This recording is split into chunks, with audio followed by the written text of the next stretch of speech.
Hello students, a very good afternoon to one and all present here and welcome to Enlightened Educators. And today we are having a very important discussion. So ಇಲ್ಲಿ ನೋಡ್ತಾ ಇರಬಹುದು ಒಂದು question ಬಂದಿದೆ. So how we complete the module and one day especially in physics and electronics ಅಂತ ಹೇಳಿ.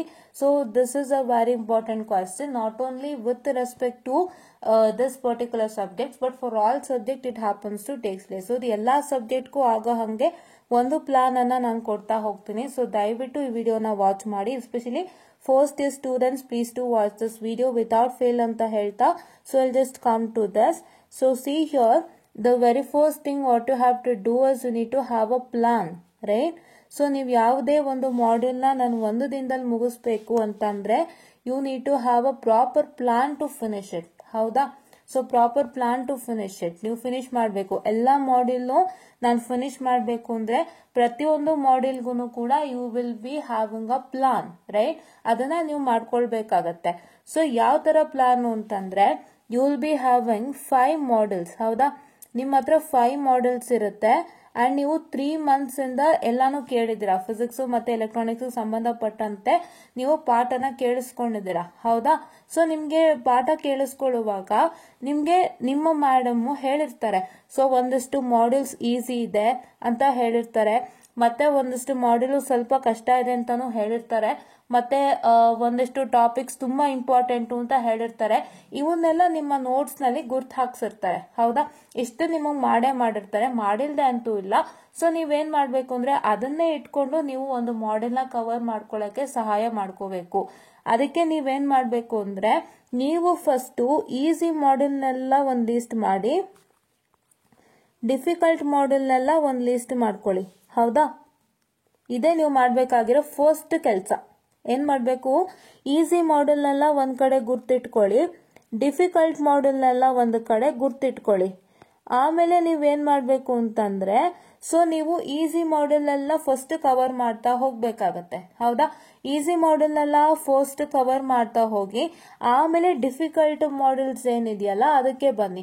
So difficult ಮಾಡೆಲ್ಸ್ಗೆ ನೀವು ಬಂದಾಗ ಏನ್ ಮಾಡ್ಬೇಕು ಅಂದ್ರೆ ಅದರಲ್ಲೂ ಕೆಲವೊಂದಿಷ್ಟು ಈಸಿಯೆಸ್ಟ್ ಕಾನ್ಸೆಪ್ಟ್ ಗಳಿರುತ್ತೆ ಡಿಫಿಕಲ್ಟ್ ಮಾಡೆಲ್ ನಲ್ಲೂ. ಹೌದಾ? ಸೊ ಆ ಈಸಿಯೆಸ್ಟ್ ಕಾನ್ಸೆಪ್ಟ್ ಗಳೇನು ಇಲ್ಲ ಅಂತಂದ್ರೆ ನಿಮ್ಮ ಡಿಫಿಕಲ್ಟ್ ಮಾಡೆಲ್ ನಿಂದ ಯಾವ್ದಾದ್ರು ಒಂದು ಕ್ವಶನ್ ತುಂಬಾ ಇಂಪಾರ್ಟೆಂಟು, ಈ ಕ್ವಶನ್ ಎಕ್ಸಾಮ್ ಬರುತ್ತೆ ಅಂದ್ರೆ ಅಷ್ಟು ಕ್ವಶನ್ಸ್ ನ ಪ್ರಾಕ್ಟೀಸ್ ಮಾಡಿ ಮರಿದೆ. ಆಯ್ತಾ? ನೀವು ಇದನ್ನ ಫಾಲೋ ಮಾಡ್ಬೇಕಾಗತ್ತೆ. ನಾನು ಈಸಿಯೆಸ್ಟ್ ಮಾಡೆಲ್ ನ ಹೇಗೆ ಕವರ್ ಮಾಡಬೇಕು ಅಂತ ಕೇಳಿದ್ರೆ if you ask how to cover easiest model, so easiest model ನ ನಾನು ಹೇಗೆ ಕವರ್ ಮಾಡಬೇಕು ಅಂತ ನೀವು ಕೇಳಿದ್ರೆ ಸೊ ನಾನು ಅದಕ್ಕೆ ಏನು ಉತ್ತರ ಕೊಡ್ತೀನಿ ಅಂದ್ರೆ it is by using the important questions are S important questions. ಆಯ್ತಾ? ಸೊ ನೀವು ಎಸ್ ಇಂಪಾರ್ಟೆಂಟ್ ಕ್ವಶನ್ಸ್ ಮುಖಾಂತರ ಮತ್ತೆ ನಿಮ್ಮ ಒಂದು ಮಾಡೆಲ್ ಕ್ವಶನ್ ಪೇಪರ್ ಮುಖಾಂತರ ನೀವು ಕವರ್ ಮಾಡ್ಕೋಬೇಕಾಗತ್ತೆ ಈ ಈಸಿಯೆಸ್ಟ್ ಮಾಡೆಲ್ಸ್ ನ. ಹೌದಾ? ಸೊ ಅದು ನಿಮ್ಗೆ ತುಂಬಾ ಇಂಪಾರ್ಟೆಂಟ್. ಆಮೇಲೆ ನಿಮ್ಮ very sorry please way S important ನಿಮ್ಗೆ ಹೇಗೆ ಕೆಲಸ ಮಾಡುತ್ತೆ ಎಸ್ ಇಂಪಾರ್ಟೆಂಟ್ ಅಂತಂದ್ರೆ ಸೊ ನಿಮ್ಗೆ ಆಲ್ರೆಡಿ ಎಸ್ ಇಂಪಾರ್ಟೆಂಟ್ ಸದ್ಯದಲ್ಲೇ ಟೇಕ್ ಇಟ್ ಈಸಿ ಇಂದ ರಿಲೀಸ್ ಆಗೋಕಿದೆ ಫಾರ್ ಫಸ್ಟ್ ಇಯರ್ ಸ್ಟೂಡೆಂಟ್ಸ್, ದಯವಿಟ್ಟು ನೋಡಿ. ಸೊ ಅದನ್ನ ನೀವು ನೋಡುವಾಗ ಸೊ ನೀವೇನ್ ಮಾಡ್ಬೇಕು ಆ ಎಸ್ ಇಂಪಾರ್ಟೆಂಟ್ ನಲ್ಲಿ ಈಸಿಯೆಸ್ಟ್ ಮಾಡ್ಯೂಲ್ದು ಯಾವ್ಯಾವ್ದು ಎಸ್ ಇಂಪಾರ್ಟೆಂಟ್ ಯಾವ ಮಾಡ್ಯೂಲ್ ಇದೆ ಅದದ್ದು ಎಸ್ ಇಂಪಾರ್ಟೆಂಟ್ ನೆಲ್ಲ ಫಾಲೋ ಮಾಡ್ತಾ ಹೋಗಿ. ಏನ್ ಮಾಡ್ಬೇಕು ಅದ್ರ ಎಸ್ ಇಂಪಾರ್ಟೆಂಟ್ ನೆಲ್ಲ ಫಾಲೋ ಮಾಡ್ತಾ ಹೋಗಿ. ಆಮೇಲೆ ಫಾಲೋ ಮಾಡುವಾಗ ಎಸ್ ಇಂಪಾರ್ಟೆಂಟ್ ನ ನೀವು ಎಸ್ ಇಂಪಾರ್ಟೆಂಟ್ ಕ್ವಶನ್ ಯಾವ ಟಾಪಿಕ್ ಇಂದ ಬಂದಿದೆ ಅಂತ ಗೊತ್ತಿಟ್ಕೊಳ್ಳಿ. ಅದನ್ನ ದಯವಿಟ್ಟು ಮರಿಬೇಡಿ. ಆಯ್ತಾ? That is what is I tell you. ಆಯ್ತಾ? ಸೊ ನೀವು ಆನ್ಸರ್ ಎಸ್ ಇಂಪಾರ್ಟೆಂಟ್ ಏನ್ ಓದ್ತಿರಲ್ಲ, ಒಂದೊಂದು ಕ್ವಶನ್ ಓದುವಾಗ್ಲೂ ಕೂಡ ನೀವು ಯಾವ್ಯಾವ ಟಾಪಿಕ್ ಇಂದ ಕೇಳಿದ್ದಾರೆ ಆ ಕ್ವಶನ್ ಅಂತ ಹೇಳಿ ಒಂದು ನೆನಪಿನಲ್ಲಿ ಇಟ್ಕೊಳ್ಳಿ, ನೋಟ್ ಮಾಡ್ಕೊಳ್ಳಿ. ಇಲ್ಲಾಂದ್ರೆ ನಿಮ್ಮ ಸಿಲೆಬಸ್ ಏನಾದ್ರು ಜೆರಾಕ್ಸ್ ಕಾಪಿ ತೆಗೆದಿದ್ರೆ ಅದರಲ್ಲೇ ಗುರುತ್ ಮಾಡ್ಕೊಳ್ಳಿ. ಗುರುತ್ ಮಾಡ್ಕೊಂಡು ನೀವೇನ್ ಮಾಡ್ಬೇಕು ಅಂತಂದ್ರೆ ಸೊ ನೀವು ಗುರ್ತ್ ಮಾಡ್ಕೊಂಡಾಗ ಏನಾಗುತ್ತೆ ಅಂದ್ರೆ ನೀವು ಯಾವ್ಯಾವ ಟಾಪಿಕ್ ಕವರ್ ಮಾಡಿದಿರೋ ಆ ಮಾಡೆಲ್ ಇಂದ ಅಂತ ಗೊತ್ತಾಗುತ್ತೆ. ಇವಾಗ ಯಾವ್ದೋ ಒಂದು ಕ್ವಶನ್ ಕೇಳಿರ್ತಾರೆ ಅಂತ ಇಟ್ಕೊಳ್ಳಿ. ಸೊ ಆ ಕ್ವಶನ್ ಯಾವ ಟಾಪಿಕ್ ಇಂದ ಬಂದಿದೆ ಅಂತ ಒಂದ್ಸಲ ನೋಡ್ಬಿಟ್ಟು ಆ ಟಾಪಿಕ್ ಮೇಲೆ ಒಂದು ಟಿಕ್ ಮಾರ್ಕ್ ಹಾಕಿಟ್ಕೊಳ್ಳಿ. ಇಲ್ಲ ನೀವು ಸಿಲೆಬಸ್ ಜೆರಾಕ್ಸ್ ಕಾಪಿ ತಗೊಂಡಿಲ್ಲ ಅಂತ ಅಂದ್ರೆ ನೀವೇನ್ ಮಾಡ್ಬೇಕು ಅಂತಂದ್ರೆ ಒಂದ್ ಕಡೆ ಲಿಸ್ಟ್ ಮಾಡ್ಕೊಂಬಿಡಿ ಆ ಟಾಪಿಕ್ ನ. ಆಯ್ತಾ? ಲಿಸ್ಟ್ ಮಾಡ್ಕೊಂಡಾಗ ನಿಮಗ್ ಗೊತ್ತಾಗುತ್ತೆ ನಾನು ಯಾವ ಟಾಪಿಕ್ ಕವರ್ ಮಾಡಿದೀನಿ ಅಂತ. ಅದಾದ್ಮೇಲೆ ನೀವು ಚೆಕ್ ಮಾಡಿ ಯಾವ ಟಾಪಿಕ್ ಕವರ್ ಆಗಿಲ್ಲ ಅಂತ ಅದನ್ನ ಒಂದ್ಸಲಿ ಕವರ್ ಮಾಡ್ಕೊಳ್ಳಿ. ಹಿಂಗೆ ನೀವು ಮಾಡ್ಕೊಳ್ತಾ ಹೋಗ್ಬೇಕಾಗತ್ತೆ. ಸೊ ನಿಮ್ಮ ಒಂದು ಪ್ಲಾನ್ ಹೇಗಿರ್ಬೇಕು ಅಂತಂದ್ರೆ ಫಸ್ಟ್ ಈಸಿಯೆಸ್ಟ್ ಮಾಡ್ಯೂಲ್ನೆಲ್ಲ ಓದ್ ಮುಗಿಸ್ಕೊಳ್ಳಿ. ಆಮೇಲೆ ನೀವು ಡಿಫಿಕಲ್ಟ್ ಮಾಡ್ಯೂಲ್ಸ್ಗೆ ಬಂದು ಅದರಲ್ಲಿ ನೀವು ನಿಮ್ಮ ಮಾಡೆಲ್ ಕ್ವಶನ್ ಪೇಪರ್ ಇಂದ ಆಗ್ಲಿ ಇಲ್ಲ ಎಸ್ ಇಂಪಾರ್ಟೆಂಟ್ ಇಂದ ಆಗ್ಲಿ ಏನಾಗುತ್ತೆ ಅಂತಂದ್ರೆ ಓದ್ಕೊಳ್ಳಿ. ಅವಾಗ ನಿಮ್ಗೆ ಸ್ವಲ್ಪ ಈಸಿ ಆಗುತ್ತೆ. ಇದೇ ಒಂದು ನಿಮ್ಮ ಪ್ಲಾನ್ ಇರೋ ಅಂತದ್ದು. ಸೊ ನೀವು ಇಷ್ಟನ್ನೆಲ್ಲ ಮಾಡ್ಬೇಕು ಅಂತಂದ್ರೆ ನೀವೇನ್ ಮಾಡ್ಬೇಕಾಗಿರುತ್ತೆ, ಮುಂಚೆಯಿಂದನೂ ಓದಿರ್ಬೇಕಾಗತ್ತೆ. You can study on the day of your exams. ಆಯ್ತಾ, ನಾನು ಎಕ್ಸಾಮ್ ದಿನ ಬಂದು ಕೂತ್ಕೊಂಡು ಓದ್ತೀನಿ, ಅರ್ಥ ಮಾಡ್ಕೋತೀನಿ ಅಂದ್ರೆ ಖಂಡಿತ ಆಗಲ್ಲ. ಸೊ ನೀವು ಈ 3 ತಿಂಗಳಲ್ಲಿ ನೀವು ಎಷ್ಟು ಇಂಟರ್ನಲ್ಸ್ ಬರ್ದಿದ್ದೀರಾ, ಎಷ್ಟು ಅಸೈನ್ಮೆಂಟ್ಸ್ ಬರ್ದಿದ್ದೀರಾ, ಸೊ ಅದು ನಿಮ್ಮ ಒಂದು ಎಕ್ಸಾಮಿನೇಷನ್ ಡಿಸೈಡ್ ಮಾಡುತ್ತೆ. ಸೊ ನೀವು ಅವಾಗ ಚೆನ್ನಾಗಿ ಓದಿದ್ರೆ, ಒಂಚೂರು ಅರ್ಥ ಮಾಡ್ಕೊಂಡಿದ್ರೆ ಇವಾಗ ನಿಮ್ಗೆ ತುಂಬಾ ಸುಲಭ ಆಗುತ್ತೆ ಅಂತ ನಾನು ಹೇಳೋದಕ್ಕೆ ಇಷ್ಟಪಡ್ತೀನಿ. ರೈಟ್? ಯಾ. ಅಂಡ್ ನಿಮ್ಮ ಫಸ್ಟ್ ಇಯರ್ ಸ್ಟೂಡೆಂಟ್ಸ್ಗೆ ಆನ್ಸರ್ ರೈಟಿಂಗ್ ಅನ್ನೋದು ತುಂಬಾ ಮುಖ್ಯ ಆಗುತ್ತೆ. So answer writing tips is a very important which place a vital role. ಆಯ್ತಾ?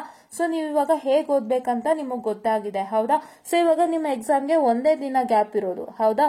It is only 1 day gap that you have between each and every examination. So ಅಂತ ಟೈಮಲ್ಲಿ ನೀವೇನ್ ಮಾಡ್ಬೇಕು ಅಂದ್ರೆ ಈ ಪ್ಲಾನ್ ರೆಡಿ ಇಟ್ಕೊಂಡು ಕೂತ್ಕೊಂಡ್ಬಿಡಿ. ಆಯ್ತಾ? ನಿಮ್ಗೆ ಫ್ರೀ ಆದಾಗ ನೀವು ಈ ತರದ್ ಒಂದು ಪ್ಲಾನ್ ಇಟ್ಕೊಳ್ಳಿ. ನಾನು ಹೀಗೆ ಓದ್ಬೇಕು ಅಂತ ಒಂದು ಪ್ಲಾನ್ ಮಾಡ್ಕೋಬೇಕು. ಈಗ ನಾನು ಹೇಳ್ದಂಗೆ ಈಸಿ ಮಾಡ್ಯೂಲ್ಸ್ನೆಲ್ಲ ಒಂದು ಲಿಸ್ಟ್ ಮಾಡ್ಕೊಳ್ಳಿ, ಡಿಫಿಕಲ್ಟ್ ಮಾಡ್ಯೂಲ್ನೆಲ್ಲ ಲಿಸ್ಟ್ ಮಾಡ್ಕೊಳ್ಳಿ. ಸೊ ನೀವು 5 ಮಾಡ್ಯೂಲ್ನ ಲಿಸ್ಟ್ ಮಾಡಬೇಕಾದ್ರೆ ಒಂದು ಶೀಟ್ ಆಫ್ ಪೇಪರ್ ತಗೊಳ್ಳಿ. First I tell you, take a sheet of paper.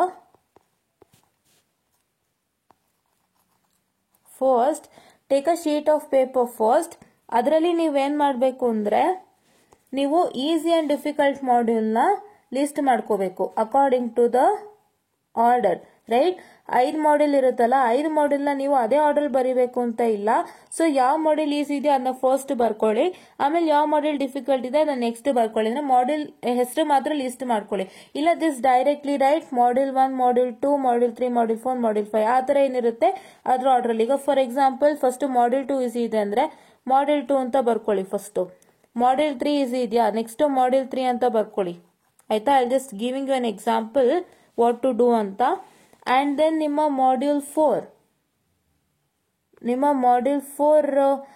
Easy ಇದೆಯಾ, ಮಾಡ್ಯೂಲ್ 4 ಬರ್ಕೊಳ್ಳಿ. ಆಮೇಲೆ ನಿಮ್ಮ ಮಾಡ್ಯೂಲ್ 1 ಡಿಫಿಕಲ್ಟಾ, ಇಲ್ಲಿ ಬರ್ಕೊಳ್ಳಿ ಮಾಡ್ಯೂಲ್ 1 ಅಂತ. ಸೊ ನಿಮ್ಮ ಮಾಡ್ಯೂಲ್ ಯಾವ್ದು ಬಿಟ್ಟೋಗಿದೆ, 5 ಬಿಟ್ಟೋಗಿದೆ, ಮಾಡ್ಯೂಲ್ 5 ಅಲ್ವಾ? ಸೊ ಮಾಡ್ಯೂಲ್ 5 ಡಿಫಿಕಲ್ಟಾ, ಮಾಡ್ಯೂಲ್ 5 ಬರ್ಕೊಳ್ಳಿ. ಇವೆಲ್ಲ ಈಸಿಗೆ ಬಂತು, ಇವೆಲ್ಲ ಡಿಫಿಕಲ್ಟ್ ಬಂತು. ಈ ತರ ಬರ್ಕೊಳ್ಳಿ, ಫಸ್ಟ್ ಲಿಸ್ಟ್ ಮಾಡ್ಕೊಳ್ಳಿ. ಆಮೇಲೆ ನೀವೇನ್ ಮಾಡ್ಬೇಕು, ಈಸಿಯೆಸ್ಟ್ ಮಾಡ್ಯೂಲ್ನ ನಾನು ಹೇಗೆ ಒಂದು ಕವರ್ ಮಾಡಬೇಕು, ಈಸಿಯೆಸ್ಟ್ ಮಾಡ್ಯೂಲ್ ನಾನು ಕವರ್ ಮಾಡಕ್ಕೆ ನನ್ನ ಟೈಮ್ ಅನ್ನ ನಾನು ಸೇವ್ ಮಾಡ್ಕೊಳ್ಳಿಕ್ಕೆ ಯಾವ ತರ ಒಂದು ಪ್ಲಾನ್ ಮಾಡಬೇಕು ಅಂತ ಡಿಸೈಡ್ ಮಾಡ್ಕೊಳ್ಳಿ. ಆ ಪ್ಲಾನ್ ಏನು, S important. So first S important ಅಂದ್ರೆ ಆ ಮಾಡ್ಯೂಲ್ ಅಲ್ಲಿ ಬರೋವಂತಹ ಎಲ್ಲಾ ಇಂಪಾರ್ಟೆಂಟ್ ಕ್ವಶನ್ಸ್ ಗಳನ್ನ ಫಸ್ಟ್ ಕವರ್ ಮಾಡ್ಕೊಳ್ಳಿ. ಆವಾಗ ನಿಮ್ಗೆ ಏನಾಗುತ್ತೆ, ಇನ್ನೂ ಕಾನ್ಫಿಡೆನ್ಸ್ ನಿಮ್ಮದು ಬೂಸ್ಟ್ ಅಪ್ ಆಗುತ್ತೆ, ಕಾನ್ಫಿಡೆನ್ಸ್. ಹೌದಾ? ಸೊ ನನಗೆ ಫಿಸಿಕ್ಸ್ ಹೊಸದು. ಸೊ ನಾವಿದ್ದ ಕಾಲದಲ್ಲಿ ಏನ್ ಫಿಸಿಕ್ಸ್ ಇತ್ತು ಅದು ಇವಾಗ ಇಲ್ಲ, ಸ್ವಲ್ಪ ವ್ಯತ್ಯಾಸಗಳಾಗಿದೆ, ತುಂಬಾ ಚೇಂಜಸ್ ಗಳಾಗ್ತಾನೆ ಇದೆ, even with respect to electronics ಅಲ್ವಾ? ಸೊ ಹಾಗಾಗಿ ನಾನೇನ್ ಹೇಳೋದಕ್ಕೆ ಇಷ್ಟಪಡ್ತೀನಿ ಅಂದ್ರೆ ನಿಮಗೆ ಮಾಡೆಲ್ ಕ್ವಶನ್ ಪೇಪರ್ ನೋಡಿದಾಗ್ಲೇ ಗೊತ್ತಾಗ್ಬಿಟ್ಟಿರುತ್ತೆ ಅವ್ರು ಯಾವ ತರ ಕೇಳ್ತಾರೆ ಅಂತ. Model question paper will help you to pass your exams because ಅದೇ ಬೇಸಿಸ್ ಮೇಲೆ ನಿಮ್ಮ ಒಂದು ಕ್ವಶನ್ ಪೇಪರ್ ಸೆಟ್ ಆಗುತ್ತೆ. ಹೌದಾ? ನೀವೇನ್ ಮಾಡ್ಬೇಕು ಅಂತಂದ್ರೆ ಕ್ಲೀನ್ ಆಗಿ ಪ್ಲಾನ್ ಮಾಡ್ಕೊಳ್ಳಿ. ಒಂದು ಮಾಡ್ಯೂಲ್ ತಗೊಂಡಾಗ ಆ ಮಾಡ್ಯೂಲ್ಗೆ ಸಂಬಂಧಪಟ್ಟಂತ ಎಲ್ಲ ಇಂಪಾರ್ಟೆಂಟ್ ಕ್ವಶನ್ಸ್ ಫಸ್ಟ್ ಓದ್ಕೊಳ್ಳಿ. ಆಮೇಲೆ ಯಾವ್ದು ಉಳಿಯತ್ತೆ, ಯಾವ ಟಾಪಿಕ್ ಉಳಿಯತ್ತೆ which is not even included in this important, so ಆ ಟಾಪಿಕ್ಸ್ ಅನ್ನ ಆಮೇಲೆ ಓದ್ಕೊಳ್ಳಿ. But don't leave those topics. ಆಯ್ತಾ? ಆ ಟಾಪಿಕ್ಸ್ ನ ಯಾವ ಕಾರಣಕ್ಕೂ ಲೀವ್ ಮಾಡಂತಿಲ್ಲ. ಬಿಕಾಸ್ ಏನ್ ಮಾಡ್ತಾರೆ ಅಂದ್ರೆ ಎಷ್ಟೋ ಸಲಿ ಅದ್ರಲ್ಲೂ ಒಂದೊಂದು ಕ್ವಶನ್ ಆಡ್ ಮಾಡಬಹುದು. ಸೊ ಹಾಗಾಗಿ ನೀವೇನ್ ಮಾಡ್ಬೇಕಾಗುತ್ತೆ ಅಂದ್ರೆ ಆ ತರ ಒಂದು ಪ್ಲಾನ್ ಇಟ್ಕೊಂಡು ಮಾಡಿ. ಹೇಗೆ ಓದ್ಬೇಕು, ಈಸಿಯೆಸ್ಟ್ ಮಾಡ್ಯೂಲ್ನ ಫಸ್ಟ್ ಎಲ್ಲ ಇಂಪಾರ್ಟೆಂಟ್ ಕ್ವಶನ್ಸ್ ಗಳನ್ನೆಲ್ಲ ಓದ್ಕೊಂಡ್ಬಿಡಿ. ಆಮೇಲೆ ನೀವು ಯಾವ ಟಾಪಿಕ್ ಉಳಿಯತ್ತೆ ಆ ಟಾಪಿಕ್ ಮೇಲೆ ಓದ್ಕೊಳ್ಳಿ. ಆಯ್ತಾ? ಅಂಡ್ ಅದೇ ರೀತಿ ಎಲ್ಲದಕ್ಕೂ ಮಾಡ್ಕೊಂಡು ಹೋಗಿ. And in the case of difficult modules ಅಲ್ಲಿ ನಿಮ್ಗೆ ಏನಾಗುತ್ತೆ ಅಂದ್ರೆ ಎಲ್ಲಾ ಮಾಡ್ಯೂಲ್ಸ್ ಯಾವ ಮಾಡ್ಯೂಲ್ ಡಿಫಿಕಲ್ಟ್ ಇದೆ ಆ ಮಾಡ್ಯೂಲ್ ನ ನೀವೇನ್ ಮಾಡ್ತೀರಾ, ಪೂರಾ ಡಿಫಿಕಲ್ಟ್ ಅಂತ ಬಿಟ್ಬಿಡ್ತೀರಾ. ಇದೆಲ್ಲಾರು ಮಾಡ್ತೀರಾ, ದಯವಿಟ್ಟು ಮಾಡ್ಬೇಡಿ. ಅದರಲ್ಲೂ ಒಂದಿಷ್ಟು ಇಂಪಾರ್ಟೆಂಟ್ ಟಾಪಿಕ್ಸ್ ಇರುತ್ತೆ, ಈಸಿಯೆಸ್ಟ್ ಕಾನ್ಸೆಪ್ಟ್ಸ್ ಇರುತ್ತೆ, ಅದರಿಂದ ನಿಮ್ಮ ಮಾರ್ಕ್ಸ್ ಬೂಸ್ಟ್ ಅಪ್ ಆಗೋಕಿರುತ್ತೆ. ಬಟ್ ಅದನ್ನ ನೀವು ಗಮನ ಇಟ್ಟು ನೋಡಿರಲ್ಲ. ಸೊ ಹಂಗಾಗಿ ನೀವು ಅದನ್ನ ಗಮನ ಇಟ್ಟು ನೋಡಿ. ಇಲ್ಲ ಅಂತಂದ್ರೆ ಬರೀ ಎಸ್ ಇಂಪಾರ್ಟೆಂಟ್ ಕ್ವಶನ್ಸ್ ಮಾತ್ರ ಓದ್ಕೊಂಬಿಡಿ ಸಾಕು. ಎಸ್ ಇಂಪಾರ್ಟೆಂಟ್ ಕ್ವಶನ್ಸ್ ಏನಿರುತ್ತೆ ಆ ಮಾಡ್ಯೂಲ್ಗೆ ಸಂಬಂಧಪಟ್ಟಂತೆ ಅದನ್ನ ಓದ್ಕೊಳ್ಳಿ. ಈ ಪ್ಲಾನ್ ನೀವು ಯಾವಾಗ ಮಾಡಬೇಕು, ಎಕ್ಸಾಮಿನೇಷನ್ ಟೈಮಲ್ಲಿ ಮಾಡಬೇಕು. ಸೊ ಈ ಏನ್ ಮಾಡೆಲ್ ಲಿಸ್ಟ್ ಮಾಡಿದೀನಲ್ಲ ಈಸಿ ಅಂಡ್ ಡಿಫಿಕಲ್ಟ್ ಅಂತ, ಇದನ್ನ ನೀವು ಎಕ್ಸಾಮ್ಗೂ ಮುಂಚೆ ರೆಡಿ ಮಾಡಿ ಇಟ್ಕೊಂಡು ನಿಮ್ಗೆ ಯಾವಾಗ ಎಕ್ಸಾಮ್ ಇರುತ್ತೆ ಆ ಎಕ್ಸಾಮ್ಗೆ ಮುಂಚೆ ಒಂದಿನ ಗ್ಯಾಪ್ ಏನೋ ಕೊಟ್ಟಿರ್ತಾರಲ್ಲ ಓದಕ್ಕೆ, ಆವಾಗ ಈ ತರ ಒಂದು ಪ್ರಾಕ್ಟೀಸ್ ಅನ್ನ ಮಾಡ್ಕೊಳ್ಳಿ ಸಾಕು, ಬೇರೆ ಏನೋ ಮಾಡ್ಕೊಳಕ್ ಹೋಗ್ಬೇಡಿ. ಬಟ್ ನೀವು ಓದ್ಬೇಕಾದ್ರೆ ಫ್ರೆಶ್ ಆಗಿ ಓದಕ್ ಹೋಗ್ಬೇಡಿ, ಮುಂಚೆನೆ ಓದಿರ್ಬೇಕು ನೀವು. ಇಲ್ಲಾಂದ್ರೆ ಈಗ ಫ್ರೆಶ್ ಆಗಿ ಓದ್ತೀನಿ ಅಂದ್ರೆ ಖಂಡಿತ ಆಗೋದಿಲ್ಲ. ಬಿಕಾಸ್ ಬೈ ಹಾರ್ಟಿಂಗ್ ಅಂದ್ರೆ ನಿಮ್ಗೆ ಎಲ್ಲಾನು ಒಂಥರ ಏನಂತ ಹೇಳ್ತಾರೆ, ಬೈ ಹಾರ್ಟಿಂಗ್ ಅಂದ್ರೆ ಎಲ್ಲಾನು ಒಂಥರ ಮಿಕ್ಸಪ್ ಆಗ್ಬಿಡುತ್ತೆ, ಒಂದು ಗೊತ್ತಾಗಲ್ಲ, ಎಲ್ಲ ಚಿತ್ರನ ಹತ್ರ ಕಲ್ಸೋಗತ್ತೆ. So don't do that, don't by heart it, ಆಯ್ತಾ. ನೀವ್ ಈ ಮುಂಚೆನೆ ಚೆನ್ನಾಗಿ ಓದಿದೀರಾ ಅಂತ ನಾನು ಅನ್ಕೊಂಡಿದೀನಿ. ಸೊ ಅದನ್ನೇ ನೀವು ಇವಾಗ ಇನ್ನೊಂದ್ಸಲಿ ರಿವೈಸ್ ಮಾಡ್ತಿದ್ದೀರಾ ಅಷ್ಟೇ. ಬಟ್ ಈ ಮೆಥಡಾಲಜಿ ಫಾಲೋ ಮಾಡಿ, because you have only a single day of gap.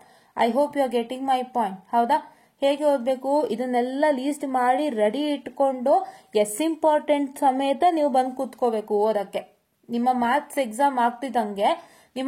Exam ಆಗ್ತಿದ್ದಂಗೆ ಬಂದು ನೀವು ಫಿಸಿಕ್ಸ್ ಎಕ್ಸಾಮ್ಗೆ ಓದಕ್ಕೆ ಕೂತ್ಕೊಂಡಾಗ ನಿಮ್ಮ ಕೈಯಲ್ಲಿ ಏನಿರ್ಬೇಕು ಅಂದ್ರೆ ಈಸಿ ಅಂಡ್ ಡಿಫಿಕಲ್ಟ್ ಮಾಡ್ಯೂಲ್ದು ಲಿಸ್ಟ್, ಈ ಲಿಸ್ಟ್ ಇರಬೇಕು. So what ever I'm highlighting, ನಾ ಡಾರ್ಕ್ ಮಾಡ್ತಾ ಇದೀನಿ ನೋಡಿ, ಈ ಲಿಸ್ಟ್ ಇರಬೇಕು. ಮತ್ತೆ ನಿಮ್ಮ ಒಂದು ಎಸ್ ಇಂಪಾರ್ಟೆಂಟ್ ಕ್ವಶನ್ಸ್ ಲಿಸ್ಟ್ ಇರಬೇಕು, ಮಾಡೆಲ್ ಕ್ವಶನ್ ಪೇಪರ್ದು ಲಿಸ್ಟ್ ಇರಬೇಕು. ಇಷ್ಟನ್ನು ನೀವು ಇಟ್ಟುಕೊಂಡು ಓದಕ್ಕೆ ಕೂತ್ಕೋಬೇಕು. ಅಂಡ್ ನನಗೆ ಹೇಳ್ದಂಗೆ ನೀವು ಮಾಡ್ಬೇಕು, ಅವಾಗ ನಿಮ್ಮ ಒಂದು ಟೈಮ್ ಸೇವ್ ಆಗುತ್ತೆ. ಹೌದಾ? ನಿಮ್ಮ ಒಂದು ಟೈಮ್ ಸೇವ್ ಆಗುತ್ತೆ. ಅಂಡ್ ನೀವೇನ್ ಮಾಡ್ಬೇಕು ಅಂದ್ರೆ ಓದೋದಕ್ಕೂ ಮುಂಚೆ ನಾನು ಏನೇನ್ ಓದಿದ್ರೆ ನನಗೆ ಒಳ್ಳೆ ರಿಸಲ್ಟ್ ಬರುತ್ತೆ ಅನ್ನೋದನ್ನ ಮೈಂಡ್ ಅಲ್ಲಿ ಇಟ್ಕೊಂಡು ನೀವು ಓದ್ಬೇಕಾಗತ್ತೆ. ಸುಮ್ನೆ ಬ್ಲೈಂಡ್ ಆಗಿ 5 ಮಾಡ್ಯೂಲ್ಸ್ ಓದ್ಬೇಡಿ. ಅದಕ್ಕೆ ನಾನು easy and difficult module concept ಹೇಳ್ಕೊಟ್ಟಿದ್ದು. ಯಾಕಂದ್ರೆ ಎಲ್ಲ ಈಸಿಯೆಸ್ಟ್ ಮಾಡ್ಯೂಲ್ ಇಂದಾನು ನಿಮ್ಗೆ ಒಳ್ಳೆ ರಿಸಲ್ಟ್ ಬರೋಕಿರತ್ತೆ. ಸೊ ಅದಕ್ಕೆ ನಾನು ಹೇಳಿದ್ದು, ನಿಮ್ಮ ಟೀಚರ್ಸ್ ನಿಮಗೆ ಹೇಳಿರ್ತಾರೆ ಯಾವ ಮಾಡ್ಯೂಲ್ ಈಸಿ ಮಾಡ್ಯೂಲ್ ಇಂದ ಏನೇನ್ ಎಕ್ಸಾಮ್ ಬರುತ್ತೆ ಅಂತೆಲ್ಲ ಇನ್ ಡೀಟೇಲ್ ಆಗಿ ನಿಮಗೆ ಹೇಳಿರ್ತಾರೆ ಪ್ರತಿಯೊಂದು ಮಾಡ್ಯೂಲ್ ಮಾಡುವಾಗ.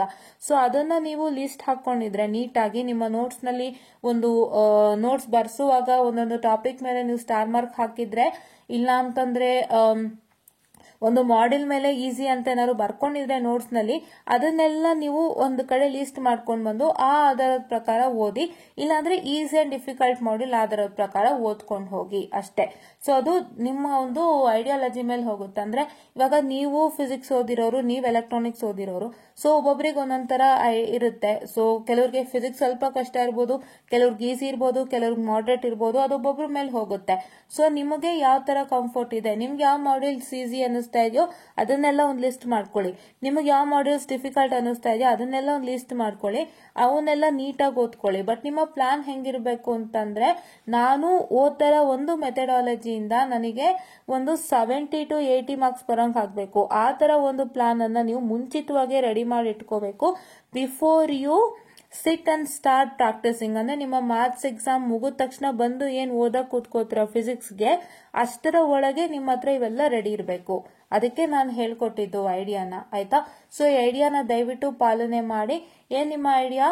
Easiest module and difficult module ಎಲ್ಲ ಲಿಸ್ಟ್ ಮಾಡ್ಕೋಬೇಕು ನೀವು. ಅದಕ್ಕೆ ಈಸಿಯೆಸ್ಟ್ ಮಾಡ್ಯೂಲ್ ಮತ್ತೆ ಡಿಫಿಕಲ್ಟ್ ಮಾಡ್ಯೂಲ್ಗೆ ಸಂಬಂಧಪಟ್ಟಂತ ಎಸ್ ಇಂಪಾರ್ಟೆಂಟ್ ಕ್ವಶನ್ ಅಂಡ್ ಇಡೀ ಫಿಸಿಕ್ಸ್ ಮತ್ತೆ ಎಲೆಕ್ಟ್ರಾನಿಕ್ಸ್ ಗೆ ಸಂಬಂಧಪಟ್ಟಂತಹ ಒಂದು ಮಾಡೆಲ್ ಕ್ವಶನ್ ಪೇಪರ್ ಏನ್ ರಿಲೀಸ್ ಆಗಿರುತ್ತೆ VTU ವೆಬ್ಸೈಟ್ ನಲ್ಲಿ, ಅದನ್ನ ತಗೊಂಡಿಟ್ಕೊಂಡು ನೀವು ಕೂತ್ಕೊಂಡು ಓದಕ್ಕೆ ಶುರು ಮಾಡಬೇಕಾಗುತ್ತೆ. ಅಂಡ್ ಯಾವುದೇ ಒಂದು ಮಾಡ್ಯೂಲ್ ಓದಬೇಕಾದ್ರೆ ಫಸ್ಟ್ ಎಸ್ ಇಂಪಾರ್ಟೆಂಟ್ ಎಲ್ಲ ಕಂಪ್ಲೀಟ್ ಮಾಡಬೇಕು. ಆಮೇಲೆ ನೀವು ಯಾವ್ಯಾವ ಕಾನ್ಸೆಪ್ಟ್ ಉಳ್ಕೊಂಡಿದೆ ಅದನ್ನ ನೀವು ಓದಬೇಕು, ಆಯ್ತಾ. To keep that at the last, but don't leave those concepts at all. ಏನೇನು ಉಳ್ಕೊಳತ್ತೆ ಅದನ್ನ ಯಾವ್ದನ್ನು ಬಿಡೋದಕ್ಕೆ ಹೋಗಬೇಡಿ, ಆಯ್ತಾ. ಏನಾದ್ರೂ ಒಂಚೂರು ಓದಿರಿ ಅದರಲ್ಲಿ ಪರವಾಗಿಲ್ಲ, ಬಟ್ ಅದನ್ನೆಲ್ಲ ಬಿಡೋದಕ್ಕೆ ಹೋಗಬೇಡಿ, ಆಯ್ತಾ.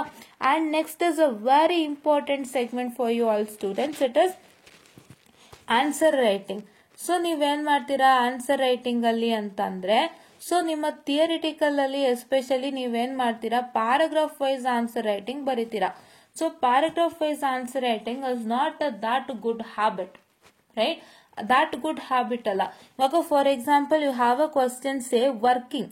ಸೊ ವರ್ಕಿಂಗ್ ಸಂಬಂಧಪಟ್ಟಂತೆ ಕ್ವಶನ್ಸ್ ಇರುತ್ತೆ ನಿಮ್ಗೆ, ವರ್ಕಿಂಗ್ ಮತ್ತೆ ಡಯಾಗ್ರಾಮಿಗೆ ಸಂಬಂಧಪಟ್ಟಂತೆ, ಆಯ್ತಾ. ಇವಾಗ ಫಾರ್ ಎಕ್ಸಾಂಪಲ್ ಅವ್ರು ಏನ್ ಮಾಡ್ತಾರೆ, ಒಂದು ಕ್ವಶನ್ ಇರುತ್ತೆ ನೋಡಿ ನಿಮ್ಗೆ, ಡೆಫಿನಿಷನ್ ಕೇಳ್ತಾರೆ ಒಂದು ಪರ್ಟಿಕ್ಯುಲರ್ ಟಾಪಿಕ್ ಮೇಲೆ, ಅಂಡ್ ಅದರದ್ದು ಕನ್ಸ್ಟ್ರಕ್ಷನ್ ಮತ್ತೆ ವರ್ಕಿಂಗ್ ಕೇಳಿರ್ತಾರೆ ಅಂತ ಇಟ್ಕೊಳ್ಳಿ, ಹೌದಾ.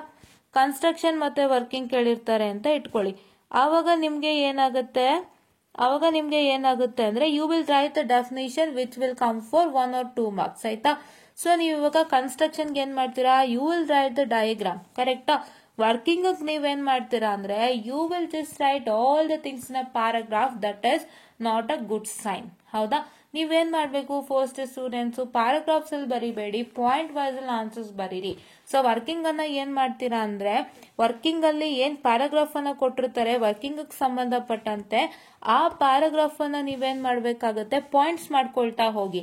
So if that is a paragraph till here, ಇಷ್ಟು ದೊಡ್ಡ ಪ್ಯಾರಾಗ್ರಾಫ್ ಇದ್ರೆ ನೀವೇನ್ ಮಾಡ್ಬೇಕು ಅಂದ್ರೆ ಪ್ಯಾರಾಗ್ರಾಫ್ ನ ನೀವು ಪಾಯಿಂಟ್ಸ್ ತರ ಮಾಡ್ಕೊಂಡು ಬರೀರಿ. ಸೊ ಪಾಯಿಂಟ್ಸ್ ಮಾಡ್ಕೊಂಡು ಬರ್ದಾಗ they will try to evaluate each and every point and you will also get very good result and that is a very good representation, right. ಅದು ತುಂಬಾ ಒಳ್ಳೆ ರೆಪ್ರೆಸೆಂಟೇಷನ್. ಬಿಕಾಸ್ ಪ್ಯಾರಾಗ್ರಾಫ್ ಅಂದ್ರೆ ಎಷ್ಟೊಂದ್ ಜನ ಏನ್ ಮಾಡ್ತೀರಾ ಅಂದ್ರೆ ತುಂಬಾ ದೊಡ್ಡ ಪ್ಯಾರಾಗ್ರಾಫ್ ಬರೀತೀರಾ, ಏನೇನೋ ಕತೆ ಬರೀತೀರಾ, ಬೇಡ. You want to answer to the point and get good result. So that is I am telling you, answer to the point ಮಾಡಬೇಕು ಅಂದ್ರೆ ನೀವೆಲ್ಲಾನು ಪಾಯಿಂಟ್ ವೈಸ್ ಅಲ್ಲೇ ಬರೀಬೇಕು. ಸೊ ಪಾಯಿಂಟ್ ವೈಸ್ ಅಲ್ಲಿ ನೀವು ಬರೆದಾಗ ತುಂಬಾ ಒಳ್ಳೆ ರಿಸಲ್ಟೆಂಟ್ ಸಿಗುತ್ತೆ. ಅಂಡ್ ನೀವು ದಯವಿಟ್ಟು ಕ್ವಶನ್ ಅನ್ನ ನೋಡಿ ಪ್ಲಸ್ ಮಾರ್ಕ್ಸ್ ಅನ್ನ ನೋಡಿ ಅಟೆಂಪ್ಟ್ ಮಾಡಿ, ಆಯ್ತಾ. ಮಾರ್ಕ್ಸೇ ತುಂಬಾ ಇಂಪಾರ್ಟೆಂಟ್. ಯಾಕೆಂದ್ರೆ ಒಂದು ಕ್ವಶನ್ ಅನ್ನ ನಿಮಗೆ ಅವರು 6 ಮಾರ್ಕ್ಸಿಗೂ ಕೇಳ್ಬೋದು, 8ಗೂ ಕೇಳ್ಬೋದು, 10ಗೂ ಕೇಳ್ಬೋದು, ಹೇಳಕ್ ಬರಲ್ಲ. ಸೊ ನೀವೇನ್ ಮಾಡ್ಬೇಕು ಅಂದ್ರೆ ಆ ಮಾರ್ಕ್ಸ್ ಗೆ ಸಂಬಂಧಪಟ್ಟಂತೆ ನೀವು ಆನ್ಸರ್ ನ ಬರೀಬೇಕಾಗತ್ತೆ. You can't write 6 marks question ಗೆ ನೀವು 10 ಮಾರ್ಕ್ಸ್ ಗೆ ಆನ್ಸರ್ ಬರೆಯಕ್ಕಾಗಲ್ಲ, ಅದು ಟೈಮ್ ವೇಸ್ಟ್. 6 ಮಾರ್ಕ್ಸ್ ಎಷ್ಟು ಬೇಕೋ ಅಷ್ಟೇ ಬರೀಬೇಕಾಗತ್ತೆ. ನೀವು 6 ಮಾರ್ಕ್ಸ್ ಇನ್ ಕ್ವಶನ್ ಗೆ if you try to write for 10 marks then it is a waste of time ಅಲ್ವಾ.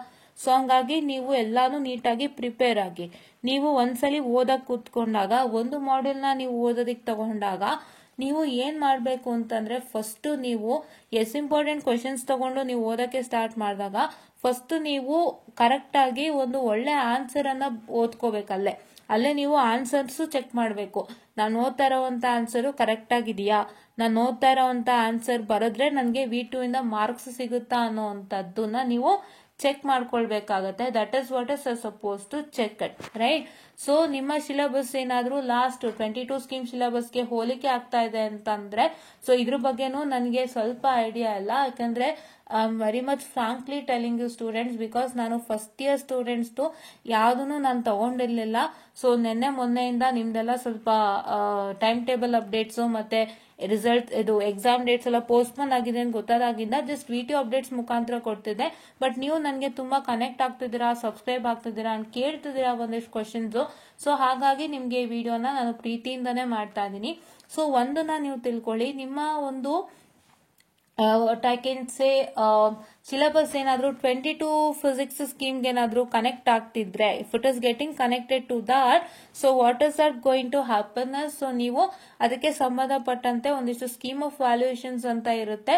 So scheme of valuation check ಮಾಡಿ. ಸೊ ಅವಾಗ ಅಲ್ಲಿ ನಿಮ್ಗೆ ಆನ್ಸರ್ಸ್ ಅನ್ನ ಕೊಟ್ಟಿರ್ತಾರೆ, ಆ ಕ್ವಶನ್ ಪೇಪರ್ ಕ್ವಶನ್ಸ್ ಗೆ ಆನ್ಸರ್ಸ್ ಅನ್ನ ಕೊಟ್ಟಿರ್ತಾರೆ. ಸೊ ಅದನ್ನ ನೀವು ನೋಡ್ಕೊಂಡು ಅದನ್ನೇ ಬರೀತೀರಂತೆ. So your 22 scheme syllabus and your syllabus is very much different, then whatever the notes is given to you, just check it out, ಆಯ್ತಾ. ಏನ್ ನೋಟ್ಸ್ ಕೊಟ್ಟಿದ್ದಾರೆ ಅದನ್ನ ಚೆಕ್ ಮಾಡ್ಕೊಳ್ಳಿ, ಅದನ್ನೇ ಓದ್ಕೊಳ್ಳಿ, ಕ್ಲೀನ್ ಆಗಿ ಬರೀರಿ. ಬಟ್ ಏನ್ ಆನ್ಸರ್ ಬರಿಬೇಕಾದ್ರೂ ಆನ್ಸರ್ ನ ನೀವು ಪಾಯಿಂಟ್ ವೈಸ್ ಬರಿಬೇಕಾಗತ್ತೆ, ರೈಟ್. ಪಾಯಿಂಟ್ ವೈಸ್ ಅಲ್ಲೇ ನೀವು ಆನ್ಸರ್ಸ್ ನ ಬರಿಬೇಕಾಗತ್ತೆ, ಹೌದಾ. ಸೊ ಇದಿಷ್ಟು ನಿಮ್ಗೆ ಬೇಕಾಗಿರೋಂಥದ್ದು. ಒಂದು ದಿನದಲ್ಲಿ ಹೇಗೆ ಮುಗಿಸ್ಬೇಕು ಅನ್ನೋದಕ್ಕಿಂತನೂ ಹೆಚ್ಚಾಗಿ ನೀವು ಒಂದು ದಿನದಲ್ಲಿ ಮುಗಿಸ್ಬೇಕು ಅಂದ್ರೆ ಅದಕ್ಕೆ ಸ್ಪೆಸಿಫಿಕ್ ಆಗಿ ನೀವು ಪ್ಲಾನ್ಸ್ ಅನ್ನ ಇಟ್ಕೋಬೇಕಾಗತ್ತೆ. ಬಿಕಾಸ್ ನೀವು ರೈಟಿಂಗ್ ಯರ್ ಎಕ್ಸಾಮ್ಸ್, ಹೌದಾ. ನೀವೇನ್ ಬರೀತಿರೋದು ನಿಮ್ಮ ಎಕ್ಸಾಮ್ಸ್ ಅನ್ನ ಬರೀತಿದ್ದೀರಾ. ಅಂಡ್ ನೀವು ಎಕ್ಸಾಮ್ ಹಿಂದೊಂದ್ ದಿನ ಅಥವಾ ಎಕ್ಸಾಮ್ಗೆ 2 ದಿನ ಮುಂಚೆ ಏನ್ ಓದ್ತೀರಾ ಅದನ್ನೇ ನೀವು ರೀಪ್ರೊಡ್ಯೂಸ್ ಮಾಡೋದು ಎಕ್ಸಾಮ್ಗೆ ಅನ್ನೋದು ನಮ್ಗೆಲ್ಲ ಗೊತ್ತಿದೆ. And I have also experience that, right. So ಹಾಗಾಗಿ ನೀವು ಆ ಟೈಮ್ ನ ಹೇಗೆ ಯುಟಿಲೈಸ್ ಮಾಡ್ಕೋಬೇಕು ಅನ್ನೋದು ತುಂಬಾ ಇಂಪಾರ್ಟೆಂಟ್ ಮ್ಯಾಟರ್ ಆಗುತ್ತೆ. ಸೊ ಹಾಗಾಗಿ ಅದಕ್ಕೆಲ್ಲ ನೀವು ಪ್ಲಾನ್ಸ್ ಮಾಡ್ಕೊಂಡು ಬರಬೇಕು. ನಾನು ಹೇಳಿದಂತೆ ಏನೇನ್ ಪ್ಲಾನ್ಸ್ ಮಾಡಬೇಕು, I am repeatedly telling you, you have to list out all the easiest and the difficult module. You have to get the important ನಿಮ್ಗೆ ಟೇಕ್ ಇಟ್ ಈಸಿ ಇಂದಾನೆ ಸಿಗುತ್ತೆ. After a mathematics exam only you will get it important questions. So ಆ important questions ನೆಲ್ಲ ನೀವೇನ್ ಮಾಡ್ತೀರಾ ಅಂದ್ರೆ ಇಟ್ಕೊಳ್ತೀರಾ, important ಇಟ್ಕೊಳ್ತೀರಾ. ಜೊತೆನಲ್ಲಿ ನಿಮ್ಮ ಮಾಡೆಲ್ ಕ್ವೆಶನ್ ಪೇಪರ್ ರಿಲೀಸ್ ಆಗಿದ್ರೆ ಅದನ್ನು ಇಟ್ಕೊಳ್ತೀರಾ. ಇಟ್ಕೊಂಡು ನೀವೇನ್ ಮಾಡ್ತೀರಾ ಅಂದ್ರೆ ಈಸಿಯೆಸ್ಟ್ ಮಾಡೆಲ್ ನಿಂದ ಓದಕ್ಕೆ ಸ್ಟಾರ್ಟ್ ಮಾಡ್ತೀರಾ. ನೀವು ಓದಕ್ಕೆ ಸ್ಟಾರ್ಟ್ ಮಾಡಿ ಈಸಿಯೆಸ್ಟ್ ಮಾಡೆಲ್ ನಿಂದ ನೀವು ಓದಕ್ಕೆ ಸ್ಟಾರ್ಟ್ ಮಾಡಾದ್ಮೇಲೆ ನೀವೇನ್ ಮಾಡ್ಬೇಕು ಅಂತಂದ್ರೆ ಫಸ್ಟ್ ಈಸಿಯೆಸ್ಟ್ ಮಾಡೆಲ್ ನ ಓದಕ್ ಸ್ಟಾರ್ಟ್ ಮಾಡಿದಾಗ try to take important questions into consideration first. finish all the S important questions and then come to the topics which is not included in the S important questions and then practice that. ಈ ಒಂದು plan ನ easiest ಮಾಡೆಲ್ಗೆ ಮಾಡ್ಕೊಳ್ಳಿ. ನಿಮ್ಮ difficult ಮಾಡೆಲ್ಗೆ ನೀವೇನ್ ಮಾಡ್ತೀರಾ ಅಂದ್ರೆ try to only study S important, no need of the extra topics which is not included in the S important. Because ಅದು difficult model ಆಗಿರೋದ್ರಿಂದ ಅದರಲ್ಲಿ ಸ್ವಲ್ಪ ನೀವು ಇಂಪಾರ್ಟೆಂಟ್ ಕ್ವಶನ್ಸ್ ಓದ್ಕೊಂಡು ಹೋದ್ರೂ ಒಂದಿಷ್ಟು ಮಾರ್ಕ್ಸ್ ಸಿಗುತ್ತೆ, ನಿಮಗೆ ಬೂಸ್ಟ್ ಅಪ್ ಆಗುತ್ತೆ. ಸೊ ಅದರಲ್ಲಿ ಯಾವ್ದು ಬಿಟ್ಟೋಗಿದೆ ಅದು ಅವಶ್ಯಕತೆ ಬೇಡ. ಬಟ್ ಈಸಿಯೆಸ್ಟ್ ಮಾಡೆಲ್ ನಲ್ಲಿ ಎಸ್ ಇಂಪಾರ್ಟೆಂಟ್ ಜೊತೆಗೆ ಯಾವ ಕಾನ್ಸೆಪ್ಟ್ ಎಸ್ ಇಂಪಾರ್ಟೆಂಟ್ ನಲ್ಲಿ ಇನ್ಕ್ಲೂಡ್ ಆಗಿಲ್ಲ ಅದನ್ನು ಸೇರಿಸೇನೆ ಓದ್ಕೊಳ್ಳಿ. ಆಯ್ತಾ, ಅದನ್ನು ಸೇರಿಸೇನೆ ಓದ್ಕೊಳ್ಳಿ. ಸೊ ಇಷ್ಟನ್ನ ನೀವು ರೆಡಿ ಇಟ್ಕೊಳ್ಳಿ. ಅಂಡ್ ಆನ್ಸರ್ ರೈಟಿಂಗ್ ಬಂದು ನೀವು ಪಾಯಿಂಟ್ ವೈಸ್ ಅಲ್ಲೇ ಬರೀರಿ. It is a very very important and your neat representation will lead you to good marks. ಆಯ್ತಾ, ಸೊ ನಿಮ್ಗೆ ಎಕ್ಸಾಮ್ ಅಲ್ಲಿ ಮಾರ್ಕ್ಸ್ ಬರೋವಂಥದ್ದು ಹೆಂಗೆ ಅಂತಂದ್ರೆ ನೀವು ಓದೋವಂಥ ಮೆಥಡಾಲಜಿಯಿಂದಾನೇ ನಿಮ್ಗೆ ಎಕ್ಸಾಮ್ಗೆ ಒಳ್ಳೆ ರಿಸಲ್ಟ್ ಬರೋವಂಥದ್ದು. ಅಂಡ್ ನೀವು ನೆನ್ಪಿಟ್ಕೊಳ್ಳಿ, ನೀವು ಪ್ರಾಪರ್ ಆಗಿರೋಂಥ ನೋಟ್ಸ್ ನ ರೆಡಿ ಮಾಡಿ ಇಟ್ಕೊಳ್ಳಿ. ಪ್ರಾಪರ್ ಆಗಿರೋಂಥ ನೋಟ್ಸ್ ನ ರೆಡಿ ಮಾಡಿ ಇಟ್ಕೊಳ್ಳಿ. ಅಂಡ್ ಒಂದು ಟೆಕ್ಸ್ಟ್ ಬುಕ್, ನಿಮ್ಗೆ ನೋಟ್ಸ್ ಕರೆಕ್ಟ್ ಆಗಿಲ್ವಾ, ನಿಮ್ಗೆ ಟೇಕ್ ಇಟ್ ಈಸಿ ಅಲ್ಲೇ ಒಳ್ಳೆ ನೋಟ್ಸ್ ಇದೆ, ದಯವಿಟ್ಟು ತಗೊಳ್ಳಿ. So that's a very good app for you all. So ಅಲ್ಲಿ ನಿಮ್ಗೆ ನೋಟ್ಸ್ ಇರುತ್ತೆ, ಅದನ್ನೇ ತಗೊಂಡು ಇಟ್ಕೊಳ್ಳಿ. ಅದನ್ನೇ ಇಟ್ಕೊಂಡು ನೀವು ಅದ್ರಲ್ಲಿ ಏನ್ ಕಂಟೆಂಟ್ ಇದೆ ಅದನ್ನೇ ಓದ್ಕೊಳ್ಳಿ. ಸೊ ಓದ್ಕೊಂಡು ನೀವು ನೀಟಾಗಿ ಅದನ್ನೇ ನಿಮ್ಮ ಎಕ್ಸಾಮ್ಗೆ ಹಾಕಿ ಒಳ್ಳೆ ರಿಸಲ್ಟ್ ಬರುತ್ತೆ. But your representation matters a lot, right? Your representation always matters a lot. ಆಯ್ತಾ, ಸೊ ನಾನು ಈ ಸತಿ I am telling you to follow take it easy because I also don't have that much of idea with respect to syllabus as well as your what I can say the question papers and all. So ಇವಾಗ ನಾನು currently work ಮಾಡ್ತಾ ಇರೋಂಥದ್ದು third sem ಮೇಲೆ. So third sem ಮೇಲೆ ನಂಗೆ ಸಿಕ್ಕಾಬಟ್ಟೆ idea ಇದೆ.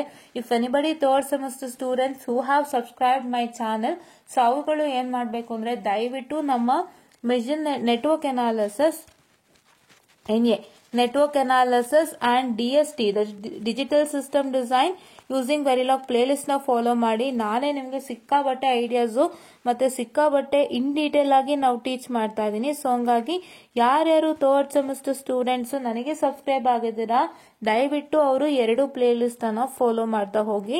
And ಈಗ ಯಾರ್ಯಾರು ಫಸ್ಟ್ ಸೆಮಿಸ್ಟರ್ ಫಾಲೋ ಮಾಡ್ತಿದ್ದೀರಾ ಸೊ ಅವರು ನಿಮ್ಮ ಸೀನಿಯರ್ಸ್ ಯಾರು ಥರ್ಡ್ ಸೆಮ್ ಸ್ಟೂಡೆಂಟ್ಸ್ ಇದ್ರೆ ಎಲೆಕ್ಟ್ರಾನಿಕ್ಸ್ ಅಂಡ್ ಕಮ್ಯುನಿಕೇಶನ್ ಬ್ರಾಂಚ್ ನಲ್ಲಿ ಅವರಿಗೆ ಸಜೆಸ್ಟ್ ಮಾಡಿ ಅಂತ ನಾನು ಹೇಳೋದಕ್ಕೆ ಇಷ್ಟಪಡ್ತೀನಿ. I hope you are understanding my point and ದಯವಿಟ್ಟು ಇದನ್ನೆಲ್ಲ ಮನಸ್ಸಿಗೆ ಹಾಕೊಂಡು ಫಾಲೋ ಮಾಡಿ. This is a very very important stage of your life, first semester. So ಇಲ್ಲೇ ನೀವು ಯಾವುದೇ ಫೇಲ್ಯೂರ್ಸ್ ಅನ್ನ ಇಟ್ಕೊಳ್ಳೋಕೆ ಹೋಗ್ಬಿಡಿ, ಕ್ಲೀನ್ ಆಗಿ ಮಾಡ್ಕೊಳ್ಳಿ, ಒಳ್ಳೆ ಪ್ಲಾನ್ ಅನ್ನ ಮಾಡ್ಕೊಳ್ಳಿ. ನಾನು ಹೇಳ್ದಂಗೆ ನೀವು ಒಳ್ಳೆ ಪ್ಲಾನ್ ಅನ್ನ ಮಾಡ್ಕೊಳ್ಳಿ. ನನಗೇನಾದ್ರೂ ನಿಮ್ಮ ಸಬ್ಜೆಕ್ಟ್ ಮೇಲೆ ಐಡಿಯಾ ಇದ್ದಿದ್ರೆ ಖಂಡಿತ ಸಿಕ್ಕಾಬಟ್ಟೆ ಒಳ್ಳೆ ಐಡಿಯಾನೇ ಕೊಡ್ತಿದ್ದೆ. ಬಟ್ ನಾನು ಇನ್ ಬೇಸಿಕ್ ಆಗಿ ಐಡಿಯಾ ಕೊಡೋಂತ ಪರಿಸ್ಥಿತಿಗೆ ಬಂದಿದ್ದೀನಿ because I don't have that much idea. And ನಾನು ನಿಮ್ಮ ಸಬ್ಜೆಕ್ಟ್ ಮೇಲೆ ಒಂದು ಐಡಿಯಾ ಕೊಡಬೇಕು ಅಂತಂದ್ರೆ ನಾನು ತುಂಬಾ ರಿಸರ್ಚ್ ಮಾಡಬೇಕಾಗತ್ತೆ. ಸೊ ಹಾಗಾಗಿ ಆ ರಿಸರ್ಚ್ಗೆಲ್ಲ ಸ್ವಲ್ಪ ಟೈಮ್ ಆಗುತ್ತೆ. ಸೊ ಇವಾಗ ನಿಮ್ಗೆ ಕಡಿಮೆ ಟೈಮ್ ಇರೋದ್ರಿಂದ ಅಂಡ್ ನಾನು ಏನೇ ಹೇಳಿದ್ರು ಕೂಡ ನಿಮ್ಗೆ ಹೆಲ್ಪ್ ಆಗಬೇಕು. ಇವಾಗ ನಾನೇನಾದ್ರು ಬೈ ಮಿಸ್ಟೇಕ್ ಆಗಿ ಏನಾದ್ರು ತಪ್ಪಾಗಿ ಹೇಳಿದ್ರು ಅದು ನಿಮಗೆ ಪ್ರಾಬ್ಲಮ್ ಆಗುತ್ತೆ.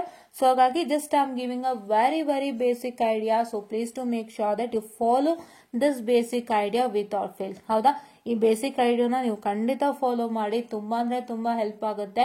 ನೀವು ಈ ತರ ನಾನು ಹೇಳ್ಕೊಟ್ಟಂತ ಪ್ಲಾನ್ ನ it is not only for physics and electronics, ಎಲ್ಲದಕ್ಕೂ ನೀವು ಇದೇ ಪ್ಲಾನ್ ಹಾಕೋಬೇಕಾಗತ್ತೆ. ಹಾಕೋಬೇಕಾಗತ್ತೆ and especially for mathematics. So mathematics ನಲ್ಲಿ ನೀವೇನ್ ಮಾಡ್ಬೇಕು ಅಂತಂದ್ರೆ ಕ್ವೆಶ್ಚನ್ ಪೇಪರ್ ನ ಕ್ಲೀನ್ ಆಗಿ ನೋಡಿ, ನಿಮಗ್ ಗೊತ್ತಾಗುತ್ತೆ. ಸೊ ಮ್ಯಾಥಮೆಟಿಕ್ಸ್ ಲೆಕ್ಕದ ಸಬ್ಜೆಕ್ಟ್ ಎಲ್ಲ ಹೇಗೆ ಆಗುತ್ತೆ ಅಂತಂದ್ರೆ ಟು ಬಿ ಫ್ರಾಂಕ್, ಸೊ ನೀವು ಕ್ವಶನ್ ಅನ್ನ ಓದಿ. ಕೆಲವೊಂದು ಡೈರೆಕ್ಟ್ ಟು ಡೈರೆಕ್ಟ್ ಕ್ವಶನ್ ಇರುತ್ತೆ, ಅಂದ್ರೆ ಕೆಲವೊಂದು ಫಾರ್ಮುಲಾ ಬೇಸ್ಡ್ ಕ್ವಶನ್ಸ್ ಇರುತ್ತೆ. ಸೊ ನೀವೇನ್ ಮಾಡ್ಬೇಕು ಅಂತಂದ್ರೆ ಫಾರ್ಮುಲಾ ಬೇಸ್ಡ್ ಕ್ವಶನ್ಸ್ ಎಲ್ಲ ಆದ್ರೆ ಸೊ ಅವರೇ ಒಂದಿಷ್ಟು ಇದು ಇನ್ಫಾರ್ಮೇಶನ್ ಕೊಟ್ಟಿರ್ತಾರೆ and you have to find that particular ಅಂತ ಕೇಳಿರ್ತಾರೆ. ಸೊ ಫಾರ್ಮುಲಾ ಉಪಯೋಗಿಸಿ ಆ ಇನ್ಫಾರ್ಮೇಶನ್ ಅನ್ನ ಇಟ್ಕೊಂಡ್ ಮಾಡ್ಬೇಕಾಗುತ್ತೆ. ಸೊ ಆ ತರದೆಲ್ಲ ಇರುತ್ತೆ ಕೆಲವೊಂದು. ಸೊ ಹಾಗಾಗಿ ನೀವೇನ್ ಮಾಡ್ಬೇಕು ಅಂದ್ರೆ ಕ್ಲೀನ್ ಆಗಿ ನೋಡ್ಕೊಳ್ಳಿ ಸಾಕು, ಮ್ಯಾಥಮೆಟಿಕ್ಸ್ ನ ಕ್ಲೀನ್ ಆಗಿ ನೋಡ್ಕೊಳ್ಳಿ, ನಿಮಗೆ ಎಲ್ಲಾನು ಗೊತ್ತಾಗುತ್ತೆ. ಒಂದ್ಸಲ ಕ್ವಶನ್ ನೋಡ್ಕೊಂಡು ಕ್ಲೀನ್ ಆಗಿ ಮಾಡ್ಕೊಳ್ಳಿ. ಅದಕ್ಕೆ ನಿಮ್ಮ ಟೀಚರ್ಸ್ ಒಳ್ಳೆ ಗೈಡೆನ್ಸ್ ಕೊಟ್ಟಿರ್ತಾರೆ, ಮಾಡ್ಕೊಳ್ತಾ ಹೋಗಿ. ಅಂಡ್ ಈ ಒಂದು technique, tips and tricks will get applied for all the subject. ಎಲ್ಲಾ ಸಬ್ಜೆಕ್ಟ್ಗೂ ಅಪ್ಲಿಕೇಬಲ್ ಆಗುತ್ತೆ. ಆಯ್ತಾ, ಎಲ್ಲಾ ಸಬ್ಜೆಕ್ಟ್ಗೂ ಅಪ್ಲಿಕೇಬಲ್ ಆಗುತ್ತೆ. ಸೊ ದಯವಿಟ್ಟು ಇದನ್ನ ಫಾಲೋ ಮಾಡಿ ಅಂಡ್ ನಿಮ್ಮ ನೋಟ್ಸ್ ಅನ್ನ ನೀಟಾಗಿ ಮೇಂಟೈನ್ ಮಾಡಿದೀರಾ ಅಂತ ನಾನು ಅನ್ಕೊಂಡಿದ್ದೀನಿ. ಸೊ ನೀವು ಮೇಂಟೈನ್ ಮಾಡಿರುವಂಥ ನೋಟ್ಸಲ್ಲಿ ಏನೇ ನೀವು ಗೊತ್ತಾಗಿದ್ದೀರಾ ಇಂಪಾರ್ಟೆಂಟ್ ಅಂತ ಆಗಲಿ, ಅಥವಾ ಈ ಪ್ರಾಬ್ಲಮ್ ಇಂಪಾರ್ಟೆಂಟು, ಈ ಡಿರೈವೇಶನ್ ಇಂಪಾರ್ಟೆಂಟು, ಮತ್ತೆ ಹೋಲ್ ಮಾಡೆಲ್ ಇಂಪಾರ್ಟೆಂಟ್ ಅಂತ ನೀವೇನಾದರೂ ಗುರ್ತು ಹಾಕೊಂಡಿದ್ರೆ ಅವನ್ನೆಲ್ಲಾನು ಇಟ್ಕೊಳ್ಳಿ, ಅವನ್ನೆಲ್ಲಾನು ಉಪಯೋಗಿಸ್ಕೊಳ್ಳಿ. ಅವೇ ನಿಮಗೆ ಹೆಲ್ಪಿಗೆ ಬರುತ್ತೆ ಅಂತ ಹೇಳ್ತಾ I just mind of the session and first years ದಯವಿಟ್ಟು ವಾಚ್ ಮಾಡಿ.